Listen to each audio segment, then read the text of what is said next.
welcome aboard, Dylan and Jeremy. Thank you, sir. I'm gonna say welcome aboard now because the escape's like a ship. Pirate theme. So I think that's gonna be my Okay. my thing. Well, yeah, my catchphrase, like welcome aboard, because I don't want to say like, hey guys, or what's up guys. What's up, guys? I don't want to say that. Welcome back to another new podcast. I needed it. It helps because it's just a natural way or an expected way people like introing their stuff, having a catchphrase. Sure. But I didn't want it to be hey guys or what's up guys. So I'm just gonna say welcome. It's gonna be hey, welcome aboard. I don't know if I'm gonna do that. I was when I was doing that, I was deciding whether or not I wanted to say it, and I was like, we'll just go with this. Next time I won't do the weird. You committed to it. I gotta be committed. All right. Okay. Last time it was just me and Dylan, Jeremy, and we were doing a recap of, I guess, the first episode of Mandalorian. Yes. What I've been trying to do is do like as they come out, probably like the day or like the first 3 days after we get a review out. But we're 2 episodes behind. Yes. So the second one there wasn't a lot to talk about. Right, and I'll get to that in a second. But for this episode, we're just gonna make sure we get caught up for this next Friday. But luckily, since you just said the second episode, there's not a lot to talk about. So on the first item on the docket today is just gonna be impressions, review, reaction to episodes 2 and 3 combined. Okay. Because to just kick things off with the second episode, it was kind of just like a monster movie scene for an episode. It's another side quest. I'm tired of seeing this dude do side quests. I need to see that main quest. Okay, I know you want to level up. Yeah. But come on. I liked the lizard people, the lizard mom or whatever. What was funny about that is me and Ethan I got this mod for Star Wars Empire at War. Which is an old Star Wars game. Which is a really old Star Wars game. Yeah, I remember that game. And this mod added in an NPC that was that species. Really? That's interesting. Mm-hmm. Yeah, well, it was... But I was, like, laughing because I thought it was, like, low effort, like... Because it's just, like, a chameleon-looking guy. Well, it's literally a gecko with, like, an Israeli turban on it. Yeah, so I was like, wow, this guy was, like, stretching for, like, an image of this NPC. But then it turns out that's an actual species. That's funny. I was like, wait, I thought they were a new Disney species. Well, there you go. Yeah, it's a gecko. That's just, I liked seeing the New Republic again. I was a fan of seeing the New Republic. Dave Filoni was the action pilots again. That was probably the best part of that second episode for me, was when they're like, hey, you didn't like that Baby Yoda was freaking eating babies like little egg yolks. They were unfertilized. I saw some people getting super pissed about that. Yeah, when I watched it, I was like, wow, people are going to get really mad about this. But then someone reminded me, I was like, well, they're not pregnant. Or like they're not fertilized. So there's not anything in them. It's just like... It's like us eating chicken eggs. Yeah. Yeah. But still... I still imagine people I would guess get I mad can at see it. the comparison. One thing I've noticed about The Mandalorian, at least, is they're definitely, like, doesn't seem like they're doing a whole lot of... Catering? Well, like, they don't really care about... Like, they killed the banthas. Mm-hmm. Or the... Yeah. Were they banthas? Yeah, banthas. They killed, like, 2 banthas in the first episode. Yeah. It's a crate dragon. That's right. Yeah. So I was like, okay, they're not afraid to show stuff happen. Yeah. And so I appreciate that. I appreciate it too. I like the mature angle. Episode 3 had some of that too. Episode 2 was intense. It was very intense. I like the intensity of the episode, but since Jeremy already got a little hit of how you're feeling, well, let's do the third episode before we do that. I was gonna lead into something. You want to do the third episode before the second? No. I was gonna ask how we think the season's going so far, but let's do the third. I gotcha. And then we'll move on. Yeah, let's do that. Okay. But the second one, I thought, I mean, it was intense and it was creepy, but nothing really happened. Yeah. Which, to be fair, the show is very much akin to what George Lucas intended Star Wars to kind of be based off of, which was that serial series, like Saturday morning cartoon type. Like, you just jump into something and it's just a new adventure every time you watch it. Mm-hmm. But at the same time, you kind of want to be this like thread of a story happening. It's not a Saturday morning cartoon is the thing. It's a thing I'm paying $20 a month to watch, and it only has like 8 episodes. Right. That's my beef with it. If it's like Clone Wars, I don't like the filler episodes, but I get why they have them. But it's not Clone Wars. We'll just jump into that topic real quick, and then we'll do 3. I have this thing on here. Do we think The Mandalorian is actually good so far? It's the best Star Wars content we've gotten in a long time. Okay. That's fair. I enjoy it because I'm not bothered by filler too much. Well, I liked Clone Wars Season 7 quite a bit. Yeah, but I watch a lot of like TV, so I'm kind of adjusted to filler.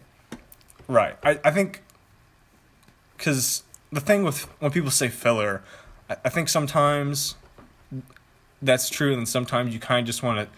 It's fun to see these other corners of Star Wars and just see stuff happen. Yeah, I'd agree with that. But you kind of wish there was a story weaved into it, not just sometimes. And there's good filler and there's bad filler. Right. Like the good filler is the sections that like give more backstory to a character or progress his certain aspects of him quickly, so it's not like, wait, where did this come from when you get to the main story? I'm not opposed to side quests, like quote unquote. Yeah. Like I can like a slow burn. Like in Game of Thrones, it take a long time for stuff to happen. That's true. But when you went through, well, I guess there's some filler in Game of Thrones. I won't give it a perfect score, but in Game of Thrones, when you're going through it, you don't feel like, at least the early Game of Thrones, you don't feel like your time's kind of been wasted. In Game of Thrones, they have like so many different story arcs going. They have a lot more going on. That it's very easy to mask filler. I guess what I'm trying to say is, like, right, like you said, there's good filler and then there's bad filler. And this kind of just feels like he's pinballing around the galaxy and running into gangsters or monsters from time to time. Let me say this. Now, I love Power Rangers, as I'm sure you both know. And that whole show is like Monster of the Week. It practically is the definition of that genre of Monster of the Week. So I'm not opposed to that. I just think my issue with the Mando is, A, it's short, so I would like for stuff to happen, and B, it keeps alluding to like this bigger story, and then it's not happening. Like his mission has been, I need to find Mandos to find a Jedi to drop off the child for like 2 seasons so far, and he just now found the Mandos he was looking for? Actually, well, not 2 seasons quite. In the first season, he didn't know he had to go find other... Oh, right. It's like the end of the first season, right? Is when they... Towards the end... At the very end, the last thing the Forge woman tells him is you need to find these ancient warriors. Right. The Jedi that were around, like, what, 18 years ago?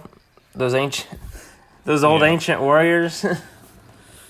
Let's touch on the third one, and then we'll come back to this. I thought the third episode was far better than the second one. I really enjoyed it, but I'm a sucker for cool Mandalorian. All right, it was way more actiony. It was action scenes, so I don't turn a blind eye to there's still not much story going on. I liked seeing the Clone Wars character. It's like, okay. No, it was great seeing Bo-Katan. It was great seeing they got the actress from the Clone Wars to portray her. She looked great. That was She fun. was hot. Yeah, I thought her hair... Because it's not the best wig I've ever seen. Katie Sackhoff, I think is her name. Something like that. That's what I have on my notes here. Her hair actually kind of looks... Like, I think she's redhead, and she actually looks like Bo-Katan. That's pretty cool. Naturally. But then you could tell that the headband that the character wears was perfect That was a wig block. A wig. Yeah. And so I was like, I don't think you needed a wig. I don't think so. I mean... Also, she hasn't changed her hair use a better wig. in, like, however long. Like, I don't think they had to have her have with the headband. Does she have long hair? No, she actually has, like, short hair. I think it's a little bit more orange than red. Okay. Here, I'll pull it I was up. just wondering if it was more of her choice than it was the design team. I It was probably a costume. And there's probably a good reason for it. She didn't want to dye her hair, cut her hair. That's true. So I guess she's a natural blonde, but I'm pretty sure I've seen stuff with her with red hair. And they'll probably only use her for this one episode, right? Most I likely. would be surprised if we see her again. They could have used a better wig. I guess I don't want to get too much on that, but I could definitely tell. I was like, ooh, That's a wig. That's a wig block with the headband. Uh-huh. But she looked good. She played the character She was well. badass. And it was, I liked yeah, her way she better was here pretty than cool. I did in Clone Wars. I thought she was kind of boring. Yeah, in she's Clone pretty Wars, cool. but she did a good job. I think she looked the right age for the time. Yeah. Period. For sure. She's a cool character. My one pet peeve, and this is from someone who, what? Don't get into the controversy of her armor. No. Oh, okay. No, that's not where I was going. Okay. Whatever. The one pet peeve I do have is I really want to know how she lost the Darksaber. Oh yeah. I know. Because that's like you lost your family's heirloom to some random dude. Like, Well, I was telling you earlier, as much as I like the character, she kind of loses a lot. I just, in my opinion, that's not something you let happen and then walk away from a lot. Right. She let Darth Maul walk you up think, and you just think she'd be on like a take the throne in one battle, which I mean it was the tradition, but she kind of just rolled over and let Darth Maul rule Yeah. Mandalore in like a few minutes. You'd think she'd be on a manhunt for either Maul or I think that happened twice Moff actually, Gideon. because it happened the first time when he killed Pre Vizsla. Then the Emperor came in and killed Maul. Well, kind of took him out. He didn't kill him. And then he was in power again. Because I think there's an arc that we didn't get to see in the show, but it was in the books about Maul's rise to power in Mandalore again. So Yeah. she lost Mandalore twice, You're I correct think. with that. There, And so, Then she lost it a third time in Rebels, if you didn't know about that. yeah. So Gar point Saxon being, takes she over. doesn't have a good track record. So her losing the That's Darksaber That's like doesn't seem. I can't pronounce this right, but it's like seppuku, or I can't pronounce it. It's the Japanese like kill yourself because you dishonored something Seppuku. so bad. What's Yeah. that for? Seppuku. But why are you talking about Sudoku? Because it's like she's like messed up so many times. yeah, she like, might as well do it. Like in Japanese culture, that'd be like so much like dishonor. You'd be like, Oh, all right. I don't think the Mandalorians No, have that. no, but it's like it's to that point almost where it's like, how do you just let someone walk away with like one of the most prized relics of Mandalorian tradition? Right. But Multiple times. one of the big reveals of this episode we'll close that review off with is we know he's going to go find Ahsoka. I was surprised she just straight up said it. I was kind of expecting them Yeah, to draw that out a lot more, but she's like, no, I wrote Ahsoka. here, was it too early of a reveal? I kind of would here's have the liked to thing. wait. In a lore sense, it makes sense because she personally knows Ahsoka. Right. Like they're good friends in the lore. Yeah, it makes sense that she would know. I kind of just wish they worked out a way to like, well, maybe Bo-Katan knows there's a Jedi over there, but she doesn't know exactly who it is. I see what you're saying. Or maybe she didn't feel the Yeah. need to tell Mando So then- what her name so was then- because he's not going to recognize Then them. the audience could have been I don't know, I surprised just would've liked when that to it was hold Ahsoka. out a little bit longer and us just see the day of, like have, which I guess Rosario Dawson's probably going to play her. So that's what we've I been believe hearing. she was cast, yes. It's not the world's best kept secret. I think it may have been announced. actually. She was announced, I believe. Okay, there you go. So I kind of would have liked to have them wait. That would have been an just amazing reveal surprise if they didn't say her name. But I guess if they've secret. already announced, maybe it's not that big of a deal. I don't know. I kind of forgot about it. Yeah. And so they said, hey, you're going to go find Ahsoka Tano. I'd be like, oh, right. Yeah. What about Boba Fett? Are we going to come back to him? Yeah, remember Yeah, when he was at the end of the 100%. first episode and he was bald and then and then the second episode did not have him in it and the third episode did not have him in it. So to swing back to what we were talking about earlier, what we thought how the season was going, like I told Dylan before in the first review, I think all these reveals, these character cameos, are going to happen at the end.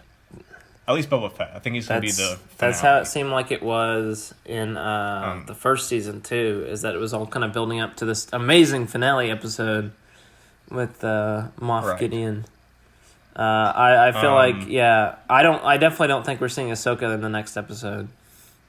And No, I don't like think you so said, either. I think Boba is going to be probably towards the end of the episodes season. are supposed to be in a season? I think it's supposed to be 8. 8? So this is going to be the halfway point. I think this Friday. I think we'll see Ahsoka. You think we'll see this next episode? Mm-hmm. You don't think there's going to be another it's side the quest? halfway point, and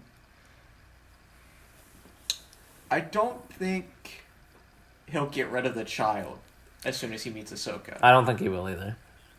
I think he's too attached by this point. If I was confident that he would just hand the child over, then I would say he wouldn't meet Ahsoka until like the next to last episode. Mm-hmm. I think that's one of the biggest hurdles the show has to do. And I know it sounds like we're trashing The Mandalorian a lot. I don't mean to that much. I mean, I like it, so I'm enjoying it. I'm just like, where's this gonna go? Yeah. But anyway, what I was gonna say is, they kind of have a pickle with Baby Yoda. You can't really do anything with him. Right. You can either hand him over to a Jedi. He's not gonna leave the show. Yeah, he can't grow up without Mando getting into a hospital bed and dying of old age. Like he can't become. That's true. Like cryo freeze him or something. How old is he? 80? He's 50. 50? Yeah, and Yoda died at 800. Yeah. So he can't grow up. He can't really become a Jedi because he's too young to. He's a baby. Yeah, So he can't really. He doesn't understand. He doesn't understand anything. So besides of him being cute and selling merch, there's not a lot you can do with him. Yeah. But you're a fool if you think they're gonna give away Baby Yoda. I feel like, because that is like probably their biggest merchandise thing since they bought Star Wars. Mando and Baby Yoda are around for a Mando long and Baby time. So we're not seeing them go narratively, anywhere. I don't know what we're gonna do with Baby Yoda. Maybe he'll just get to I don't Ahsoka and she's like, I don't freaking know, man. There was only Yoda that I know of. I didn't even know there was other ones. Here's another thing, though. In this third episode, he got thrown into the mouth of a monster. Like, no hesitation. That guy just freaking yeeted the crib into Baby Yoda did? monster. Oh, yeah, right. When I had my mouth agape. just... My mouth was legit agape. I was like, holy cow, man. That guy just football Honestly, punted Baby Part Yoda. of me wonders, it's like, do they have the guts to kill him? Like, to actually fully commit? I don't think so. There's not a been human lot being of on Earth scenes where it gets has really the guts. close. I think they'll try to, but I don't think they can ever actually do it. I just don't think so. It'd be pretty impressive, though, if they It did would be impressive, but I don't think they will. I don't think they can. Because he's too powerful for merchandising. I don't necessarily icon. want Baby Yoda to die. Well, I don't want him to die. I kind of want him to here's how I just see go it. away with Ahsoka. You either have to get rid of Baby Yoda somehow, or kill Mando.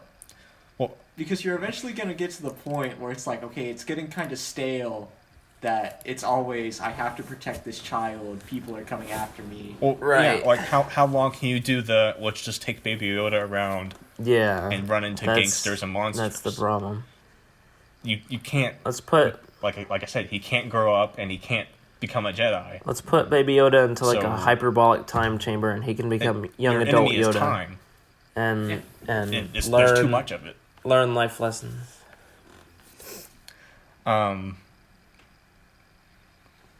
Yeah, what was about to... So that's Ahsoka. It's going to be coming... Oh, the helmet thing. That's good. Me and Dylan brought up some stuff about the helmets.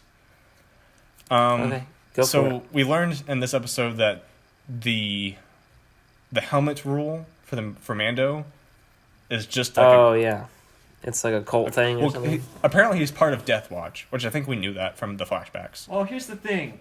I talked to you about this earlier today, Ethan. They very specifically just say he's part of the Watch. That's true. But he was rescued in the flashbacks in the first season, he was rescued with people with you can patch, specifically see the Death Watch emblem? Yeah. Okay.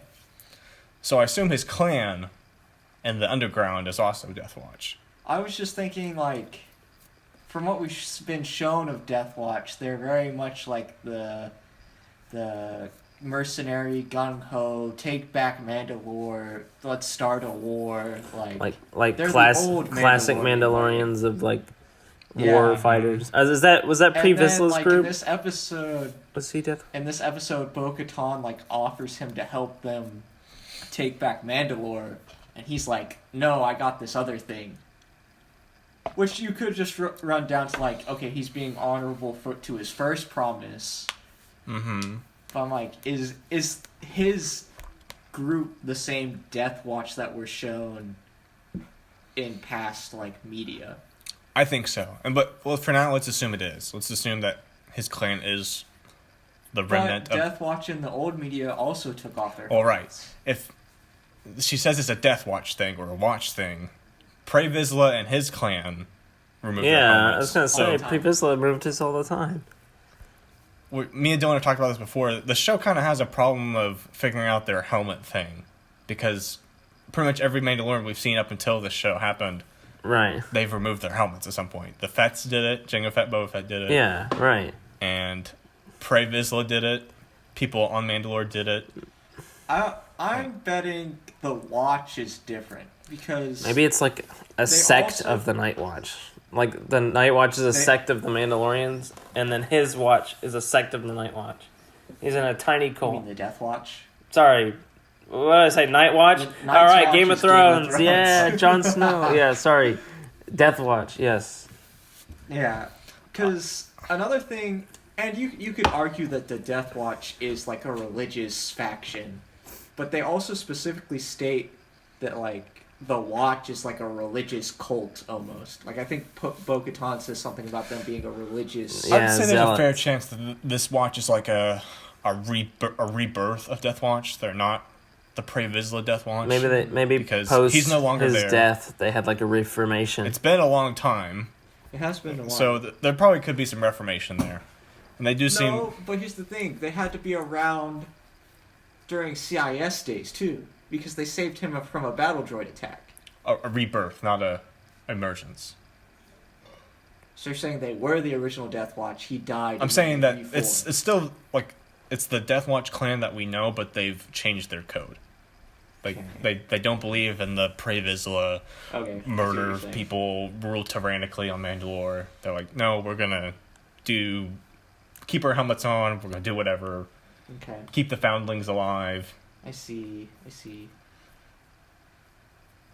But if so, that's one way it can work. Is if this watch is That makes me question. their new why- thing is keep their helmets on, and that's why they said that. That makes me question why there's the animosity, I guess, to like because when they say he's like part of the Watch, it's kind of like this. Oh shoot. Like, oh, you're one of We've got those one of them. guys. Yeah.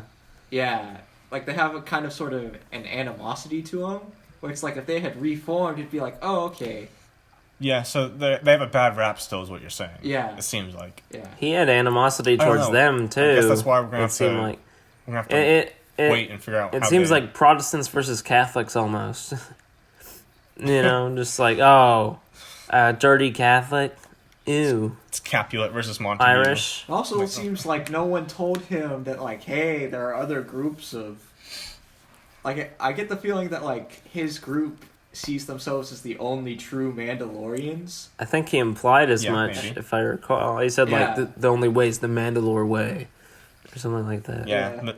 this is the way, or this is the only way. Mm-hmm. So yeah, they may still have their.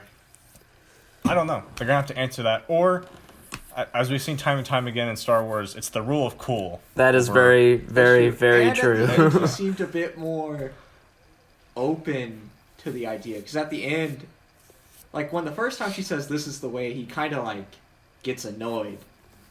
Like he's like, you don't have the right to say that. Right. But then at the end, when she says it to him, he says it back. Yeah, so he seems to have found a newfound respect for them. Well, that's another thing I wanted to mention. It was really cool because usually it's like the extra characters watching Mando like fight all these people and they're like, whoa, he's so good. And Yeah. in this episode, it was him sitting in the back going, oh my gosh, these guys are so good. Right. Yeah, he did get his moment where he just charged Yeah, he the. got his moment. But for like the first like half of that fight, he's just sitting there. These guys are just blasting through the ship, and he's like, "Oh, they are Mandalorians." Yeah, Do you think he will be converted into be a helmet taker offer so Pedro Pascal can get those sweet money here's the shots thing of I was his gonna face? bring up. We've known about the stuff with Pedro Pascal like having. I still have mad respect for him not taking it off nearly as like hardly at all except for that one time. Right. Well, he's been pretty upset. Apparently, from what we've heard, that he was upset that he wasn't going to take off his helmet more. Really? Oh. He was apparently, that was- according to what people have said, I thought that was part of the he was deal. showing up late to set. Well, right. You would assume someone would have told him, like, hey, this character's deal is he doesn't take his helmet off. Which in a way, I kind of get it more now because, like, in the second season, there's all these other Mandalorians who get to do it. Like, literally all 3 of them in this episode got to take them off, like, 5 times. Yeah. Anytime Bo-Katan talks, she was like, it's coming off. Yeah. I think what's probably going to happen in order to appease Pedro Pascal a little bit is they're going to do something where he can take his helmet off a bit more. Mm-hmm. I think part of the artistic view of the show is to have the helmet on. Yeah. That was one of my favorite parts of it, really. So, well, yeah, I didn't too, though. I know you don't want it to, but for... Also, I think he might be a bit too pretty boy. What? Yeah, just a little bit. Pedro, I mean, he's a handsome guy, but I don't think he's a pretty boy. He doesn't look rugged enough for me. Like, based on, like, the character he's portrayed in the armor... I think he'd do it fine. Yeah, he might be able to do it, but from what I've seen... Give him... What movies have you seen? Give him facial hair. Well, he was in Game of Thrones. There was the one IG-11 scene where he gets healed, which isn't much. Right. But then there was Game of Thrones, where he literally is the pretty boy spear guy. Oh, yeah. I mean, I think... the second Kingsman, he's in that, and he plays a cowboy. Yeah, he is in that. He's also kind of like the charming, suave dude in that, too, though. Yeah, I think it'd be fine. I think the problem is just the artistic integrity of the show, trying to keep this thing going. Artistic integrity is nothing compared to the power of money. Look, to the man, mouse. I'm gonna name one of the most famous Star Wars characters right now, and you tell me if he was cool with the helmet on. Darth Vader. Fair enough. Did anyone freaking care? No. And he's the most famous Star Wars character in existence. Hell, I think from an actor's he's one of the most view, famous characters ever. You can't really put on a performance with a helmet on as much as you can. Like, a lot of acting is in the face, and so... Someone Google how many movies James Earl Jones is in. I'm not... He has a great voice, but he's most likely doing this because he wants to... Well, probably because of money. He wants to be his face to be recognized. To be fair, before I say this, I'm not an actor. I know nothing about acting and how that all works. But in my opinion, it's more impressive if you get rated really, really well for acting through everything but your facial emotions. Like, if you can sell emotion through body and language... your voice alone, yeah. And your voice. Right. That's huge, That would be a bigger draw to me, And then you can add in the face in your... Like, when that's allowed. But if you can do it without facial expression, like... I think it's a bit more complicated. Yeah, it probably is. I wish he would... I hope they find a way to make it work. I don't want him to just have the helmet off all the time, because I think part of the show is with the helmet on. That's kind of the point. Yeah. But it doesn't really matter. They don't need Pedro Pascal in the suit. They can just... That anyone can do that job. They just make sure it looks somewhat similar to his body type. Yeah. So they don't need him to do it. But I kind of like how Adam Driver always did his stunts in the sequel trilogy. I like that. Yeah. Because I like it helps... Because he is the experience character. or the illusion. Yeah. Yeah, like it helps sell it. Immersion. Well, I guess immersion's the word. There's a better word for it that's I'm blanking on right now. I guess impact.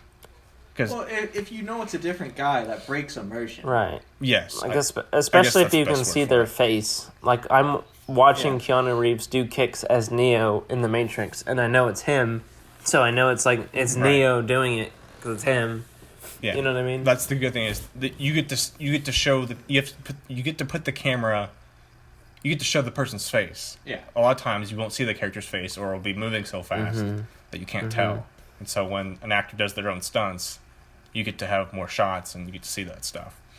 I'm surprised there hasn't been like an identical twin like actor combo where one's just like really, really physically talented. And the other one does the acting. He does all the stunts, and the other one does like the voice and acting. It'd be a great family business. Hey, yeah, it'd make a lot of. I can think of two twins that fit that perfectly. Hey, whoa, no, we don't Dylan, think alike. you will be the We're stuntman. fraternal. Ethan, you will be the acting man. Alrighty. I figured out what I was blanking on a second ago when I went silent for a sec. I was gonna say, what do you think of the idea of the finale being Boba Fett versus Ahsoka? And Ahsoka dies. Because she has to be a Force ghost for the Rise of Skywalker. Here's my question. Why? Money. Do you know how many... Like from a story/lore standpoint. Think of a bigger finale to Mando Season 2 than Ahsoka versus Boba Fett. Here's the thing. I don't care about money. And the... Well, you're asking why. No, but I want a lore reason, like a narrative reason as to why. Why they fight? Yeah. Ahsoka's good, Boba Fett's bad. No, it's not. No, it's not good. What if... I think that's going to happen. What if Boba Fett was not bad? That would be cool, I think. Boba Fett isn't bad. He does stuff for money. That's a very thin line. You're saying I do stuff for money, Okay, therefore but he's not. It's not like be careful. It's not like Darth Vader and Ahsoka Tano walk into the room. Like, okay, those two are obviously gonna fight because it's literally good versus light. Like, if Boba Fett's not being paid to do something, look, you can get the technicalities of his morality. I'm just saying. He's like a he's personal... a lot like Han Solo. If you were to split up the teams, put one guy on the light side, one guy on the dark side. In my opinion, for Boba Fett to fight Ahsoka, there needs to be a very personal reason. No, there needs to be a good reason. I'm just saying I think that's going to happen. I'll unless they come up with some really good reason, I'll be disappointed. We're at least getting Mando versus Boba Fett, I think. That I can understand because Mando right now has his armor. Like that I kind of get. Is freaking Boba ever gonna get off of Tatooine? That dude's been there in his hobo clothes for like forever. I mean, we kind of left him there. He turned around, walked away from the camera, and then you couldn't have like waved your hands and be like, "Hey, Mando, I need a ride." Also, that's my armor. Mando versus Boba, I can like. It could be something like Ahsoka's hanging out with Mando. They're talking about, "Hey, will you adopt the baby?" And then Boba Fett comes in, and is like, "Hey, you have my armor. Also, this is a Jedi because she has lightsabers." Also, there's a big bounty for that baby. Well, I get like the "Hey, you have my armor." Like, there's no way he can prove that to Mando, and Mando's like, "No, you're not taking this." Do you think? Guy You think Ahsoka would know claiming... Boba's armor / Boba? Because they're in the same time period. I don't think she ever met Boba Fett, though, did she? Not in the Clone Wars. I don't think she did. Yeah, even if she did, he would have been super young, so she probably doesn't. It depends on how famous. Yeah, how big is his reputation? She'd recognize his face because he's a clone. That's true. That's true. Why I think it's gonna happen. Yeah, because she's gonna see that face.